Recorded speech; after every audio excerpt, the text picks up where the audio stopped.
مظلوم کے کٹے ہوئے ہاتھ دیکھے، مظلوم کی کٹی ہوئی آنکھیں دیکھی، کٹے ہوئے پیر دیکھے، ایک دم چیخ نکل گئی۔ اور نادانو، جو مجھے نمازوں میں اچھے لگتے ہیں وہ تمہیں تمہاری بیوی کے مکان میں اچھے کیوں نہیں لگتے؟ والدین کو دکھ دے کر اگر تم مر گئے تو قبر میں یاد رکھنا تمہارے لیے بہت بڑا مسئلہ بن جائے گا۔ خبردار خبردار، یہ غرور کسی اور کو دکھانا، یہ میں کسی اور کے آگے کرنا، یہ آنکھوں کی گھورنیاں کسی اور کو دکھانا، اپنے والدین کے آگے اف تک نہ کہنا، والدین کے آگے بک بک نہ کرنا، والدین کو دکھ نہ دینا، درد نہ دینا۔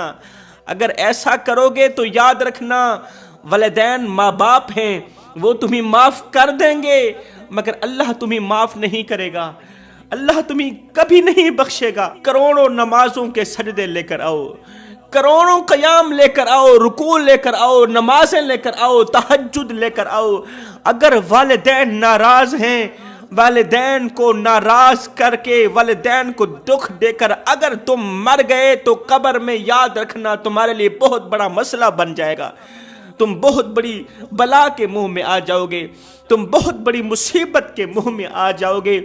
کہیں ایسا نہ ہو والدین کے منہ سے نکلی بد دعا قبر میں تمہارے لیے آگ نہ بھڑکا دے، والدین کو دیا دکھ تمہاری قبر کو جہنم کے گڑھوں میں سے گڑھا نہ بنا دے، تجھے تیرے مکان میں، تجھے تیری بیوی کے کمرے میں، تجھے تیرے بچوں کے مکان میں، تجھے تیری مصروفیت میں، تجھے تیرے کاروبار میں تیرے والدین تجھے اچھے نہیں لگتے۔ جو والدین تجھے تیری بیوی کے مکان میں اچھے نہیں لگتے، انہی والدین کے بارے میں اللہ فرماتا ہے یہ مجھے نمازوں میں اچھے لگتے ہیں۔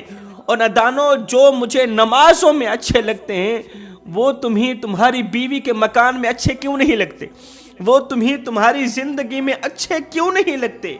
نماز کی بات آئی، نماز میں، تہجد میں، چاشت میں، اشراق میں، صلاۃ التوبہ میں، صلاۃ اللیل میں، صلاۃ الحاجات میں، صلاۃ السفر میں اللہ نے ایک قانون بنا دیا۔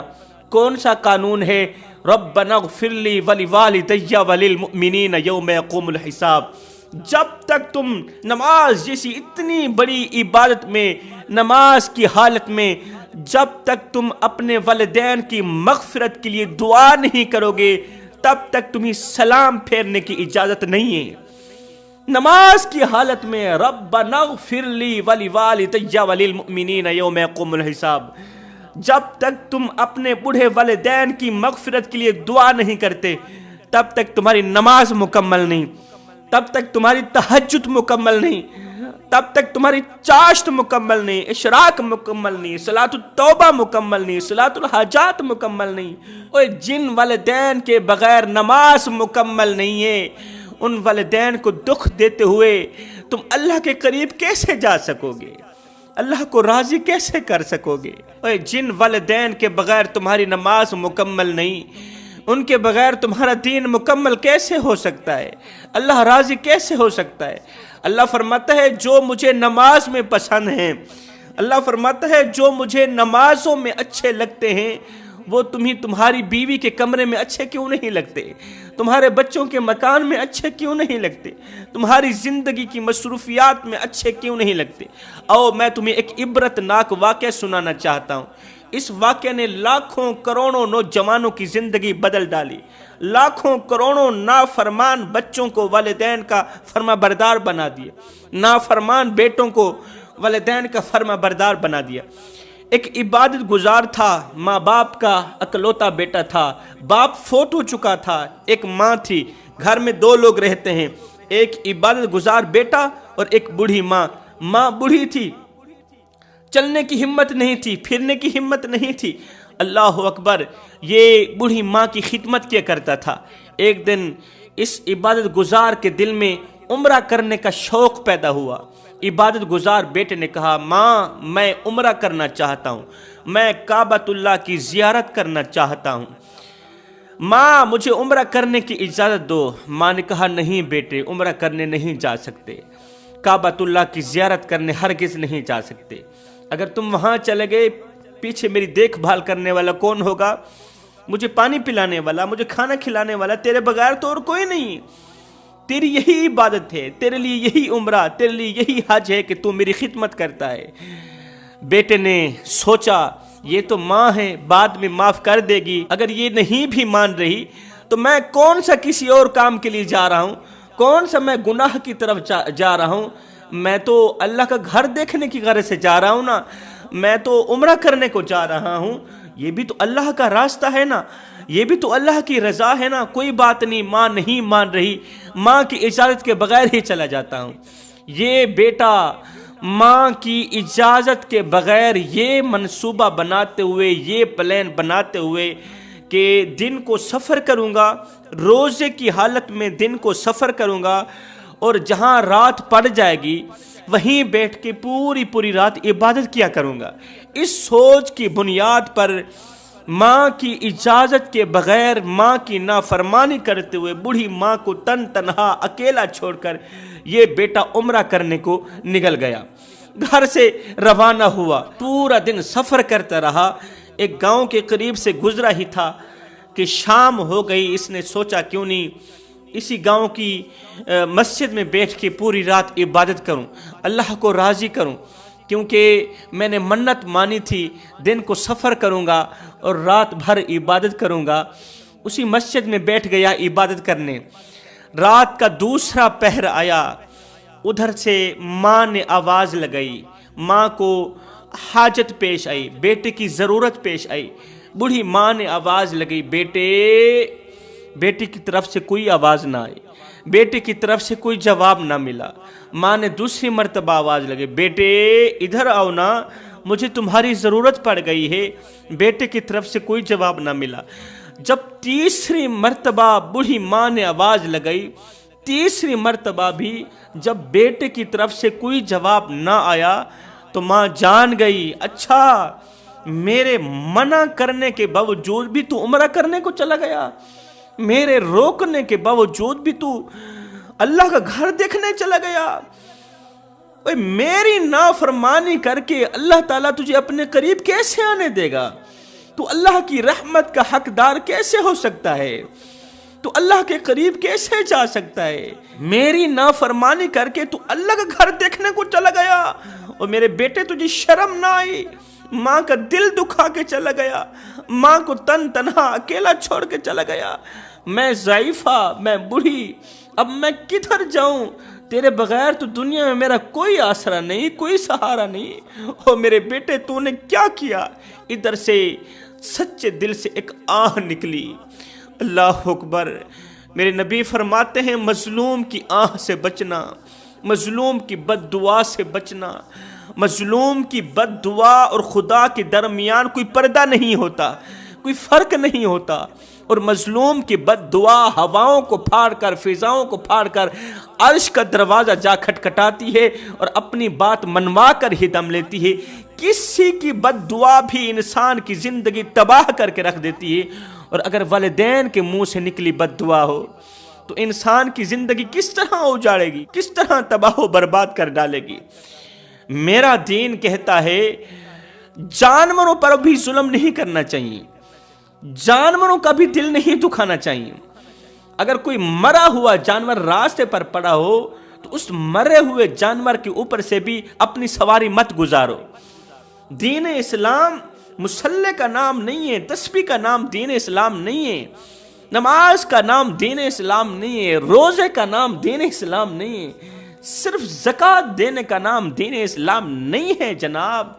میرا دین تو کہتا ہے، دین حکم دیتا ہے، انسانوں پر ظلم کرنا تو رہی دور کی بات، زندہ جانور پر ظلم کرنا تو رہی دور کی بات۔ میرا دین کہتا ہے مرا ہوا جانور اگر راستے پر پڑا ہے تو اس مرے ہوئے جانور کے اوپر سے بھی اپنی سواری گزار کے مت جاؤ۔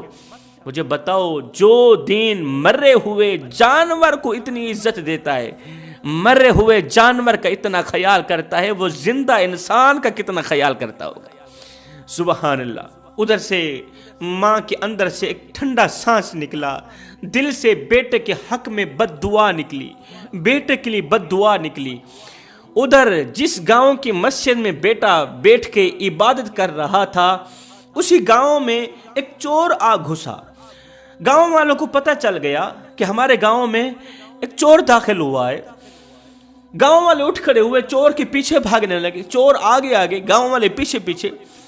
مسجد کی گلی سے چور اندر داخل ہوا، اس سائڈ سے نکل گیا، چور گم ہو گیا، پتہ نہیں کہاں چلا گیا۔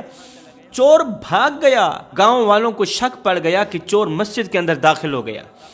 گاؤں والے جیسے ہی مسجد کے اندر داخل ہوئے تو دیکھا کہ ایک شخص سجدے کی حالت میں زار و قطار رو رہا ہے، عبادت میں مصروف ہے۔ گاؤں والوں نے اس عبادت گزار کو پکڑ لیا، ماں کے نافرمان کو پکڑ لیا، ماں کے نافرمان کو پکڑ لیا۔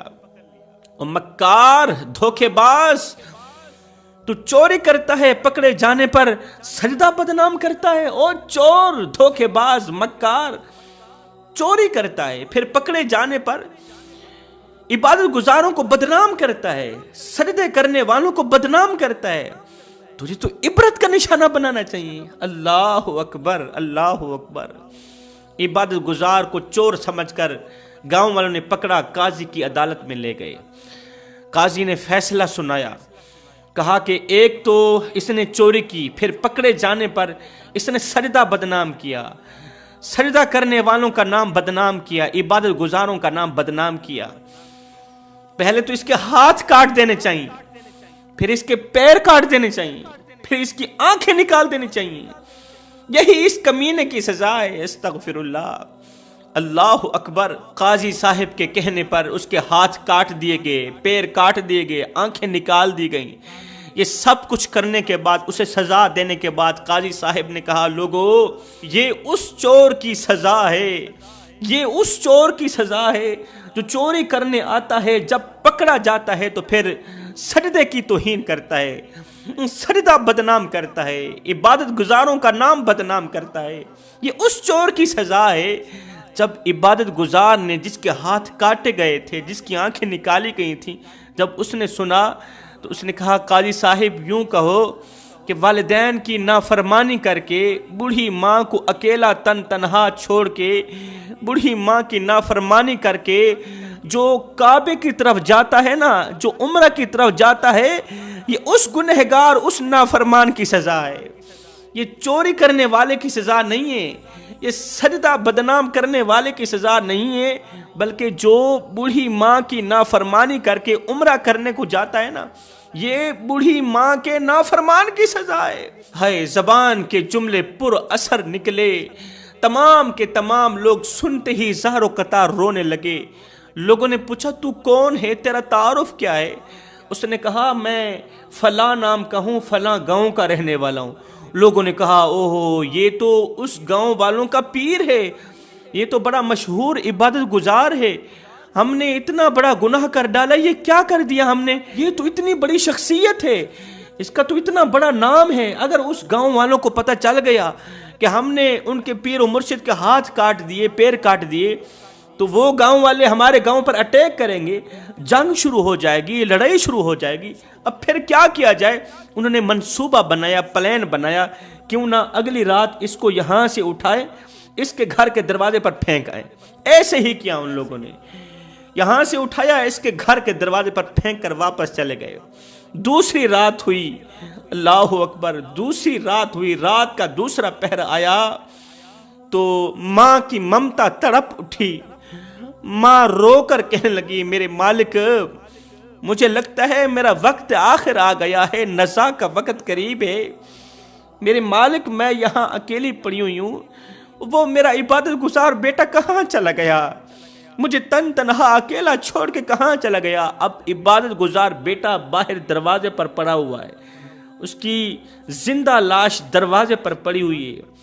اندر سے ماں کہہ رہی ہے، میرے رب، مجھے آخری بار تو میرے بیٹے کو ملوا دے، آخری بار میرے بیٹے کی مجھ سے ملاقات کروا دے، صرف میں تجھ سے اپنا بیٹا مانگ رہی ہوں۔ زندگی کی آخری لمحات ہیں، زندگی کی آخری سانسیں ہیں، پتہ نہیں پھر فرصت ملے نہ ملے، بیٹے کو دیکھنا نصیب ہو نہ ہو۔ میرے مالک، میں نے اپنے بیٹے کو بد دعا تو دے دی، لیکن اس کی یاد مجھے ستا رہی ہے، بیٹے کی یاد مجھے تڑپا رہی ہے، مجھے اندر سے کھوکھلا کر دی جا رہی ہے۔ میرے رب، ایک بار مرنے سے پہلے مجھے میرے بیٹے سے ملوا دینا، مجھے میرے بیٹے سے ملاقات کروا دینا۔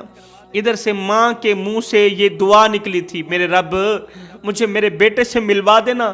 ادھر سے دروازے سے کسی نے آواز دی، ہے کوئی مظلوم کو بھیک دینے والا؟ مظلوم 2 دن 2 راتوں کا بھوکا ہے کوئی مظلوم کو بھیک دینے والا؟ اندر سے بوڑھی ماں نے آواز دی، مظلوم اندر آ جا، اندر آ جا، میں تجھے بھیک دوں۔ مظلوم نے کہا میرے پیر کٹے ہوئے، میں اندر آنے کی طاقت نہیں رکھتا، میرے پیر کٹے ہوئے ہیں۔ بوڑھی ماں نے کہا اچھا پیر کٹے ہوئے ہیں، اللہ کی رضا پر راضی رہے تو ہاتھوں کے ذریعے آ جا، ہاتھوں کے سہارے آ جا، مجھ سے بھیک لے جا، مجھ سے روٹی لے جا۔ اس نے کہا مائی میرے ہاتھ بھی کٹے ہوئے ہیں، میں ہاتھوں کے ذریعے بھی نہیں چل سکتا۔